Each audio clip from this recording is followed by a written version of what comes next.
Wow, look, I'm back here in this place. And this shirt is another shirt that I'm wearing for thematic reasons because I just went to see Spooky Ghost Stories. Spooky Ghost Stories is sort of an anthology film. Sort of horror. Sort of anthology film. About a man who is tasked with debunking 3 cases that are meant to be undebunkable. I'm going to get straight into it.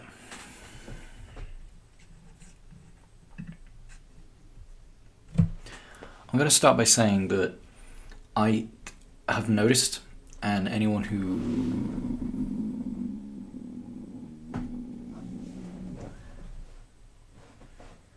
watches my stuff will have noticed that I'm extremely lenient on films and games and TV shows, especially when compared with other people who are other YouTube reviewers, except for people like maybe Chris Stuckman. He tends to be, he's like me, he just enjoys entertainment, but he can also take a critical eye to things. And there's people like, probably the most extreme, Your Movie Sucks. I mean, I wouldn't go as far as calling him a contrarian, but he does tend to take a very negative eye to things. But that's not a bad thing. I mean, he likes his films to be of a certain caliber. I mean, I can't blame someone for that. I just happen to be very easily entertained.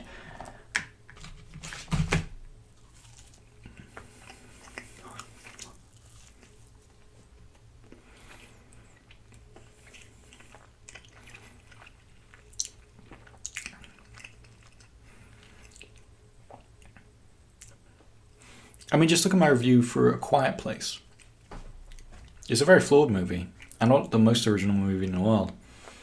But it was enjoyable, and I was never bored during the movie. So I gave it a green star. Same for Tomb Raider. I enjoyed it well enough, and I compared it to just other video game movies. And maybe that's not fair, maybe it is. Who knows? And who cares, actually, on that note. And I'm going to talk about the movie that's in the title of the video now. My first major criticism of this film is the first half's sound editing. It's awful, but interestingly only in the first half. Strange. There are specifically a good couple of times when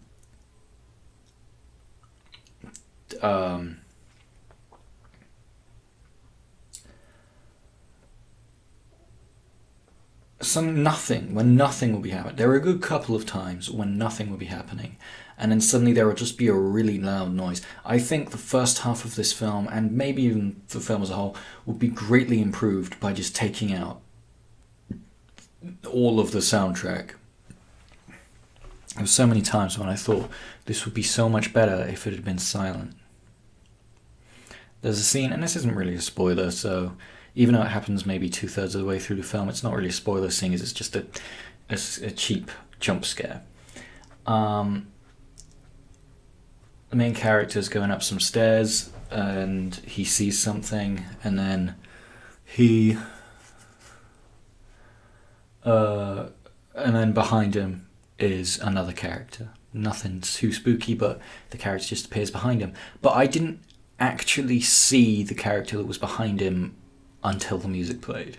If the sound effect hadn't played, then I wouldn't have noticed him for another good 20 milliseconds. But that sounds short, but sort of not having any sound there and letting my mind sort of catch up to what I'm seeing, and letting my mind go, whoa, wait a minute, the guy is right there, would have been scarier for me, but instead I just got annoyed because he just did a loud sound. I was like, yeah, that'll do the trick. It doesn't do the trick. I noticed that his recording device in the film makes the exact same sounds as my recording device right here. It's out of batteries.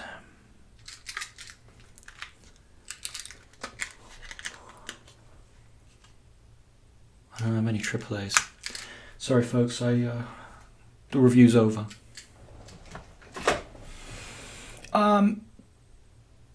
That is actually surprisingly one of my main criticisms, the sound editing. And I know everyone always goes on about the sound in horror films. Even It had some bad.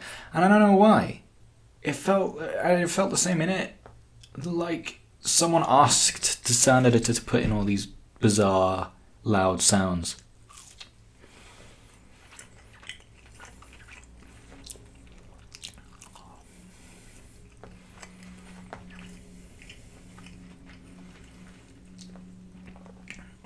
There are a couple of nice references in there. References to some older films.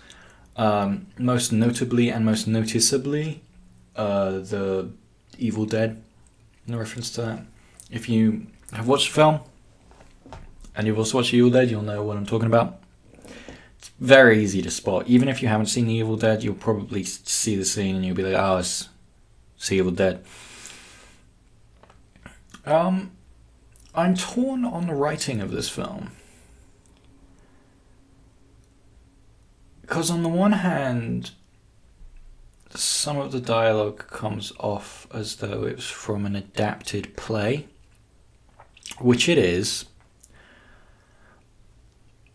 But on the other hand, something that it carried over from play, something that I noticed in plays, is that plays tend to have much more distinct characters because they're much more extreme characters. The film tends to go for a more realistic feel, whereas on stage you have to be more extreme with your acting, with the characters, with the dialogue, with everything, because you have to really project everything, including non-physical things like character, dialogue, you know what I'm trying to say. And that carried over here. All of the characters are very distinct. All of the major characters, anyway, are very distinct. As I hinted a second ago, this film is based off a play that I haven't seen, but I'll get back to that in the spoiler section, which is coming soon.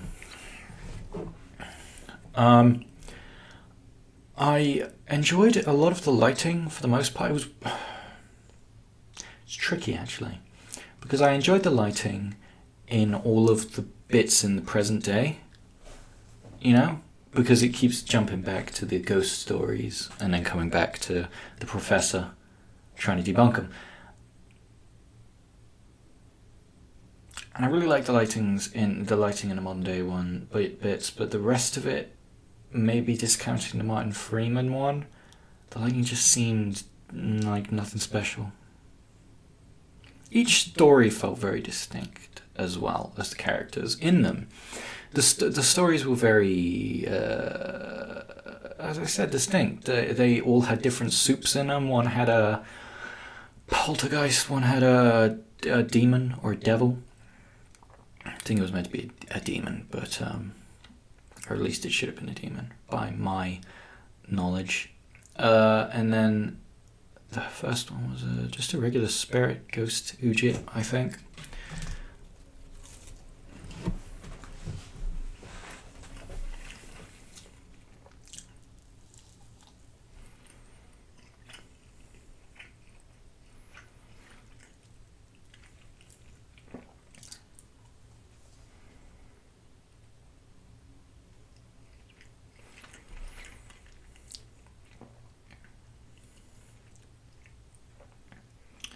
Okay, now I'm moving into spoiler talk.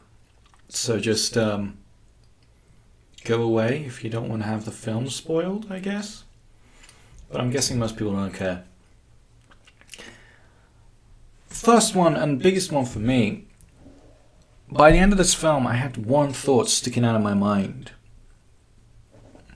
The plot to this film is almost identical to the plot of Stories Untold, which is a game that came out last year based off a mod from a few years ago. Which is weird. It was shockingly similar. And I thought, well, did they just take heavy inspiration, a Fight Club Mr. Robot kind of thing? But then, at the end of the film, in the credits, it says based off a play. So I looked up the play, and the play came out in 2010. So maybe Stories Untold stole from the play. Again, I haven't seen the play, so I don't know. Stories Untold, again, very similar, and it has a lot of the same problems in terms of the narrative. In Stories Untold, and in Ghost Stories, the actual stories are only superficially linked to the real life. This is spoiler talk, I'm allowed to talk about the ending. Like, in this, the only link between real life and the stories was the fact that the people in them were copies of the people from in the thing, and some of their personality traits were kind of similar. That was it. I think they could have had a boost by having the stories wind up being metaphors for something in the main character's life. I think Stories Untold does that, but don't quote me on that. I don't know. I haven't played that since it first came out. But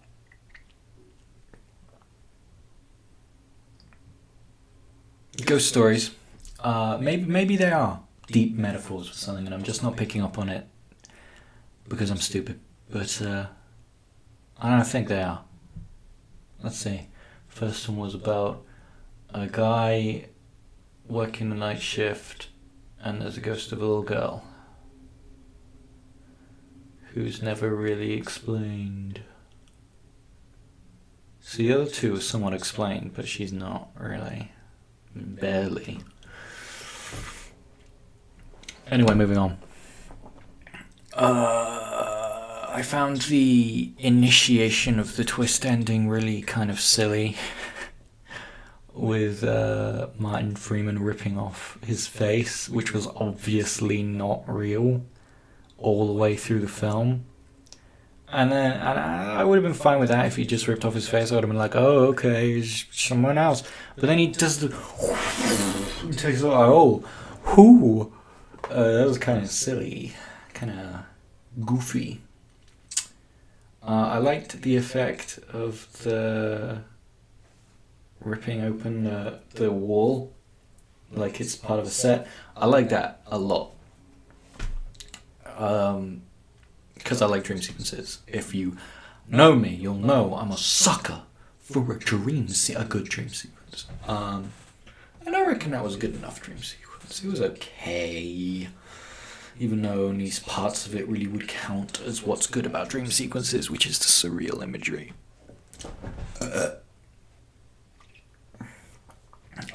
I'd say one of the biggest letdowns of this film is that it's building up all the way through to leave you with this message of,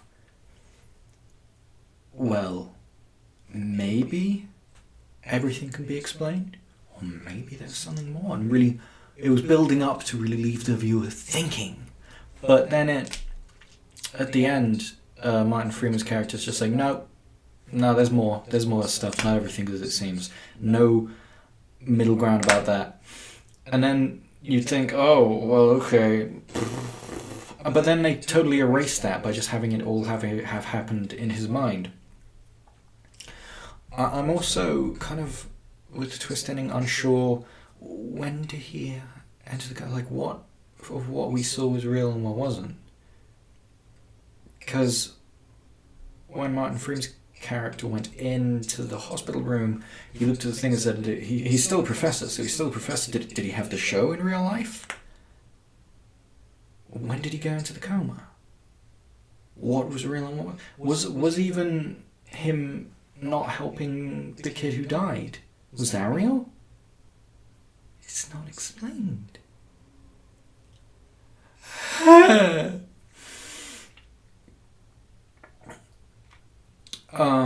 But those are my major gripes with this film. It is currently midnight. So my brain's really non-functional at the moment. One thing I will say about horror films in general is that I like horror films, I like mythology, I like all of that. So I think that's the reason I like horror films. I think horror films about the supernatural, shows about the supernatural and the paranormal, have the most creative potential, in my opinion, of all other types of, X-Files, Fringe, even things sort of maybe Twin Peaks, Gravity Falls, things like that. They have this, Monster of the Week shows in general, shows about paranormal, supernatural. They just have such enormous potential. That's why I like horror. I'm explaining this because if you know me, you know I scare easy. I'm very jumpy. Yep. You may have even noticed throughout this review. Because I just saw a horror film. I'm all on edge. I'm all on edge. It doesn't help that I'm not entirely sure what's real and what isn't in life. So, that's cool. What I do know is that chicken McNuggets are amazing. I don't know what they're made of. They're way too white to be pure chicken. But I don't care. Unless it's Soylent Green. Because Soylent Green is people.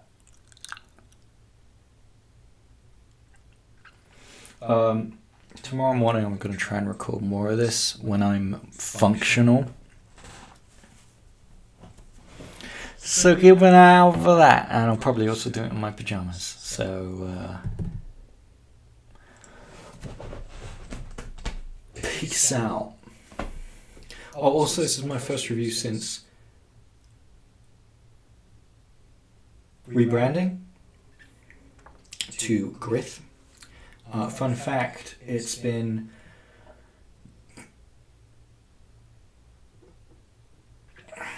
about a year and 3 months-ish, or 2 months, I can't remember. A year and a certain number below 5 months since I first came up with my last name, literally nobody. And ever since the day after I came up with that name, I hated it. It was horrible. It's a bad name, and it's really unoriginal. So I came up with this new one. And I won't tell you how I came up with it. I'll save that for another time. Ghost stories. I like ghost stories, as in the concept of a story about the supernatural and the paranormal, not the film. For now, in case I don't film more tomorrow morning, for now, I'm giving this film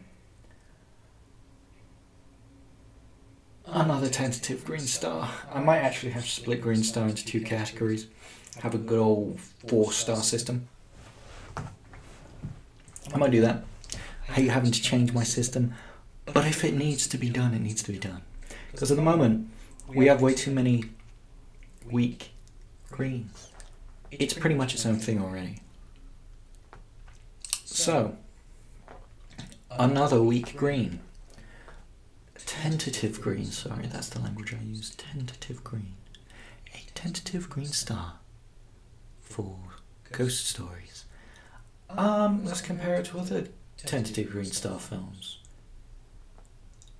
The Ready Player One? No, wait, Ready Player One I gave a green star. I also gave a green star to the horror film that I reviewed last week, Quiet Place. What else? What else? Oh, Tomb Raider. That's the one. That's the first one I gave a tentative green star to. I'd say between Tomb Raider and this, they're completely different movies from completely different genres, so they're not comparable. Really, in terms of enjoyment, see you tomorrow morning, maybe.